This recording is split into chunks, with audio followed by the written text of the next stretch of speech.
In 1999, the introduction of the JDAM, or Joint Direct Attack Munition, represented a fundamental shift in the way air power was leveraged against ground targets.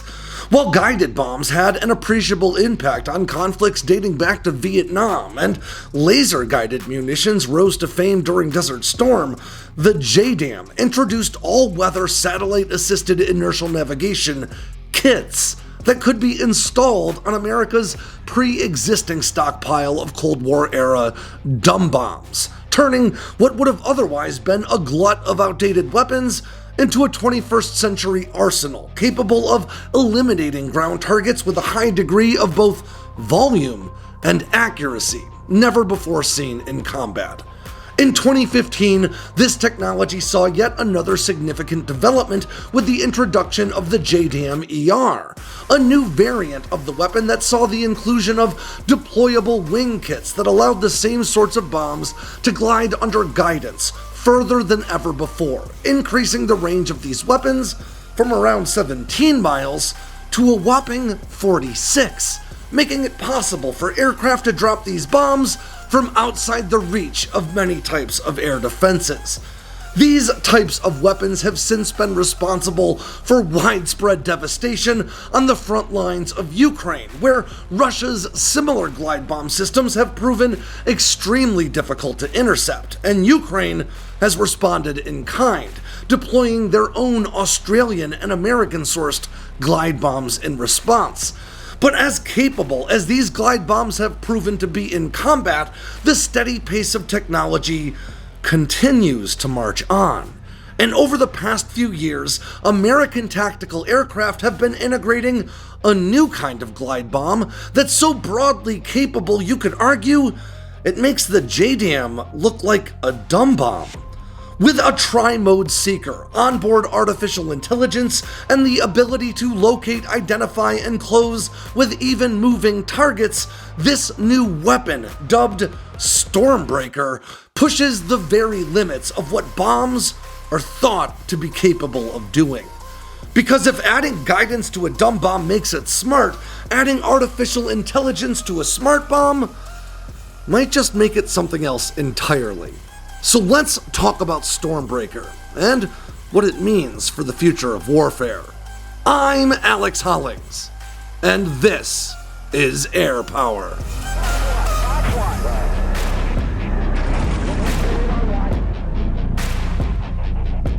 In March of 2023, Russian glide bombs began raining down on Ukrainian cities, posing yet another unique challenge for the embattled nation's improvised web of air defense assets. These glide bombs come in various sizes and indeed in more than one form. Older glide bombs, similar in form and function to America's jdam-er, include the Unified Gliding and Correction Module, or UMPK, that equips Russia's dated and unguided gravity bombs with a satellite-assisted inertial navigation system drawing from Russia's GPS equivalent GLONASS. That guidance system ties directly to the bomb's control surfaces, allowing the weapon to glide for dozens of miles after being dropped and impact a pre-designated point with a pretty high degree of accuracy. As time went on, newer Russian glide bombs began to emerge on the front lines, reportedly known as Universal Interspecific Gliding Munitions. These glide bombs are purpose-built for the job, rather than being assembled out of old bombs and new guidance kits, and as such are more similar to America's in-service GBU-39 small-diameter bombs that first entered service in 2006. In both cases, these bombs represented a big problem for Ukrainian defenses. Glide bombs, even fairly sizable ones, move quickly and present a pretty small radar cross-section, making them difficult to detect or target using many common air defense assets. And because these weapons lack any form of propulsion, they present little to no infrared or heat signatures either, making them all but impossible to intercept with man pads and similarly infrared-driven interceptors. Depending on the speed, altitude, and manner in which these bombs are dropped, Russia claims their UMPK kit-installed glide bombs can match the unclassified range of the jdam-er at around 45 miles. And according to Russian sources, their purpose-built UMPB glide bombs extend that reach to a whopping 75 miles, which may fall short of the maximum ranges offered by America's GBU-39, but nonetheless outranges even many air-to-surface missiles. And because these weapons rely on GLONASS-assisted inertial guidance, they can still find targets even in bad weather or in low-visibility conditions, something the laser-guided munitions America brought to bear during Desert Storm really struggled with. While Ukraine continues to look for ways to defend against these gliding threats, some facets of their military turned to using a good offense as their form of defense, bringing their own GPS-assisted inertial navigating glide bombs to bear in the form of both American and Australian-sourced jdam-ers and even more capable GBU-39 small-diameter bombs, wreaking similar havoc on Russian forces and proving that bombs are still a vital part of modern warfare, even in this era of advanced missiles, loitering munitions, and armed drones. But despite the serious impact these weapons are having on the battlefields of Ukraine, they do nonetheless have significant limitations. These weapons work by using satellite-assisted inertial navigation to close with pre-established sets of coordinates, meaning they don't need constant satellite access, but do need it intermittently to ensure their onboard sensors and accelerometers are keeping them on the right course. Because of this form of guidance, these weapons are incapable of engaging moving targets, and indeed, they can't change targets once they're dropped. So, if your target packs up and leaves right after you drop the weapon, it'll close with the empty space that your target once occupied, and you probably won't even know you missed until a follow-on aircraft can perform a battle damage assessment sometime in the future. Put simply, the glide bombs in use for both sides are smart bombs, but only in the simplest terms, possessing the ability to close with a pre-assigned point in space and nothing more. But a new generation of glide bombs, led by Raytheon's Stormbreaker, now promises to make these weapons actually live up to that smart bomb moniker, introducing onboard artificial intelligence, an active data link, and an advanced tri-mode seeker that makes it possible to prosecute targets in more ways than ever before. And unlike many of these weapons we discuss on this channel, we're not talking about a capability the US has in development. This is a weapon system that is already being integrated into a long list of combat aircraft as we speak. But to understand what makes Stormbreaker such a significant development, we need to take a step back to 2006 and the introduction of the Stormbreaker's precursor, the aforementioned GBU-39 small diameter bomb. Now, development on the GBU-39 actually evolved out of the miniature munitions demonstration technology efforts of the 1990s, which sought to develop a 250-pound class weapon that offered the penetration and explosive capacity to engage hardened targets that, at the time, required the use of much larger 2,000-pound class bunker busters like the BLU-109. This smaller size would allow for fewer aircraft to carry more weapons, making it possible to engage more targets per sortie and maximizing the combat effect of each tactical aircraft. But in order to accomplish this honestly pretty crazy feat, the GBU-39 was not only designed for maximum penetration, but carried a unique, for its time, optimal guidance capability that would align the bomb's body exactly with the weapon's velocity vector just prior to impact. Now, this means the nose of the weapon would be aligned perfectly with the direction in which the weapon was traveling, ensuring it would efficiently use every bit of kinetic energy it had to drive the bomb through reinforced targets. As a result, the GBU-39 entered service at a weight of just 285 pounds, 50 pounds of which was a hardened steel penetrating warhead casing, but it was rated to penetrate up to 5 solid feet of steel reinforced concrete. At roughly 71 inches long, with an only 7.5-inch diameter when its wings are folded, these glide bombs were small enough to be carried 4 to a weapon station, thanks to the use of the BRU-61A bomb rack mounted on that hardpoint.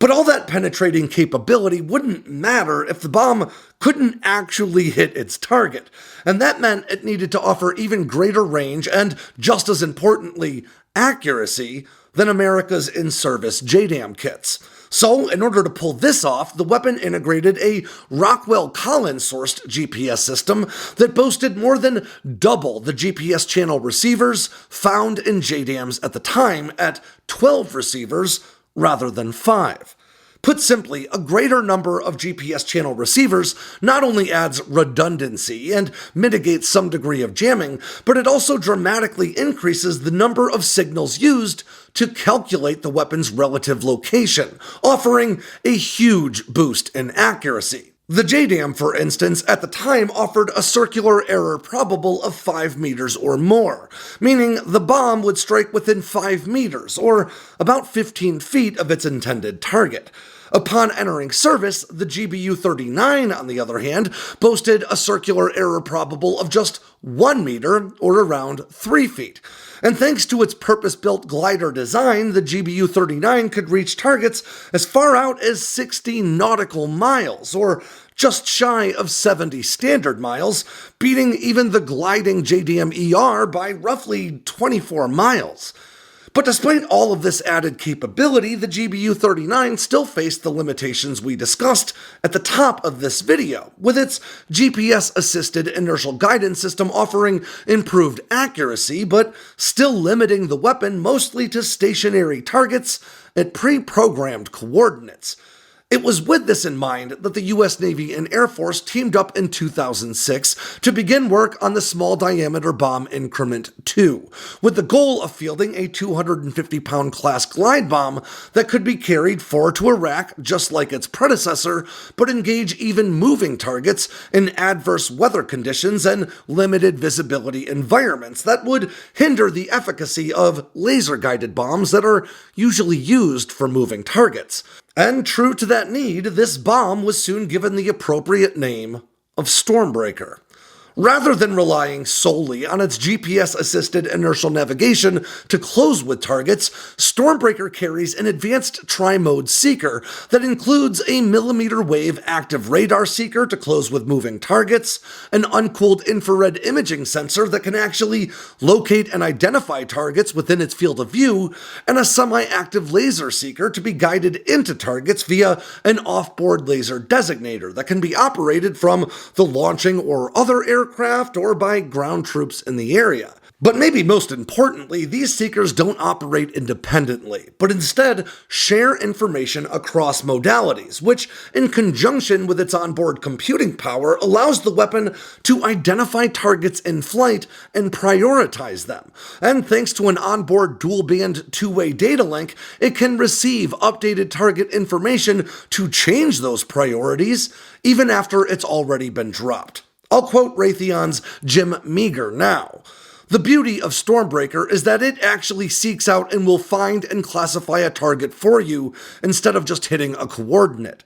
This immense amount of onboard computing power and sensor data allows the weapon to operate in 4 functional modes. In coordinate attack, the weapon functions just like older glide bombs, using its onboard guidance system to close in on a set point in space with a high degree of accuracy regardless of visibility. In normal attack mode, the weapon fuses data from its onboard sensors to close with either stationary or moving targets in any weather conditions, using that GPS and inertial navigation system to fly into the general vicinity of a target, and then relying on its infrared imaging sensor to identify its target and its millimeter wave radar seeker to close in for terminal guidance. In immediate attack mode, the weapon flies along a predictable flight path and rapidly moves to engage targets as they present themselves, using its onboard sensors and computing power to locate, identify, and close with targets that may have not even been visible when the weapon was dropped. And finally, in laser-illuminated attack mode, the Stormbreaker can function like any laser-guided bomb, using its onboard computing power to calculate the most efficient possible trajectory to a target being designated by aircraft or ground troops.